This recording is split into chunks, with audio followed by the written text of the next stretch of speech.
Նախ հակաօրինական գործողություններ են անընդհատ իրականացվում այս իշխանության կողմից եւ բարձ մի երևույթ կա, ինչքան ազգային նկարագրով պայքարող ազգային իրավունքների եւ պետական հայկական իրավունքների համար պայքարող մարդիկ կան, հետապնդվում են ամեն մեկը մի ձևով եւ այս ամենը բացի այն որ դա քաղաքական հետապնդում է, ուրիշ ոչ մի կարծում եմ ոչ մի մարդ մի քիչ բանականություն ունենա չի կարող ուրիշ բան ասել այս ամենի մասին ու դա անընդունելի է Այս իրավիճակից ելքերն ինչպես եք տեսնում, ինչ է պետք անել, ինչ քայլեր է պետք ձեռնարկել ապօրինությունների լրացման համար Ես կարծում եմ որ արդարությունը պետք է հաստատվի նախ ընդրությունների արդյունքները ընդհանրապես պետք է չեղարկվի որտեղ այս ամեն ինչը ապօրինությունների եւ անօրինականության մթնոլորտում է իրականացվել այս ամեն ինչը եւ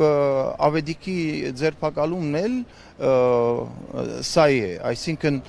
բաժարը սա է որովհետեւ ինքը արդարության ջատակով է ինքը արդարության համար է պայքարում եւ մեր ընդհանրական իրավունքների համար է պայքարում եւ ես կարծում եմ որ պիտի որևէ բան չխնայենք օրինական մեր պայքարը պիտի շարունակենք եւ անպայման մենք պետք է վերջ տանք այս ամեն ինչի Իշխանության ներկայացուցիչներն ասում են, որ ենթադրաբար ընտրակաշառք բաժանողները, ովքեր որ գումարի միջոցով կամ նյութապես շահագրգռելով ձայն են քվեն կորձել ընտրողներից, պետք է իրենց պատիժը ստանան։ Սրա վերաբերյալ ինչ։ Ուրեմն թողման կան իրենց շրջանակներում։ Այդ նույն բանը թողման կան, ինչ որ ասում են իրենց շրջանակներում, երբ որ պետական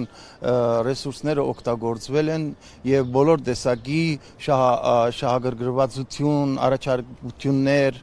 մարդկանց աշխատանքի հետ կապված եւ այլն եւ այլն։ Եվ այս ամիջը նոր չէ, երբ որ յուրաքանչյուր պետական աշխատող վախենում է ինչ որ Facebook-ում մի հատ լայք դնել,